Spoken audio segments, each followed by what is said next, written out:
Nipsey as well as I knew Jay, but he seemed like a stand-up guy. When I agreed to shoot the video for YG's Tooted and Booted, which Nipsey was featured on, I told the guy at the record company, hey, make sure you bring that kid who looks like Snoop. That's how we met in person. Nipsey was a great dude who seemed focused on both his community and his family. Sadly, the same sucker shit that got Jay also got Nipsey. When Nipsey got killed, people started pointing their fingers at everyone except those suckers. On Twitter or IG, the first thing you would see is the government killed Nipsey.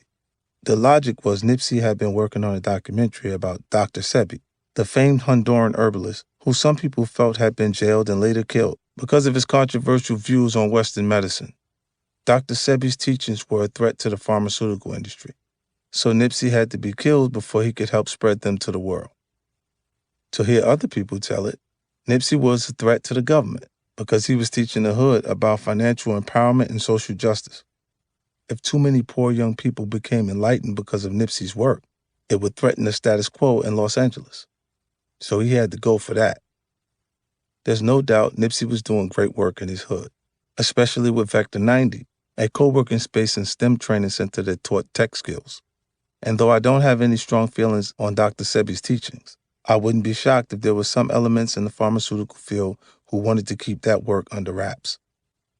But when people say the government killed Nipsey, they're just not being honest or realistic. The government didn't kill Nipsey. Allegedly, a sucker named Shitty Cuz killed him. That's the depressing truth. And he didn't kill Nipsey because Nip was a threat to any status quo. And no one paid him to kill Nipsey to protect Pfizer or Johnson & Johnson. No, Shitty killed Nipsey because he was a hater, plain and simple.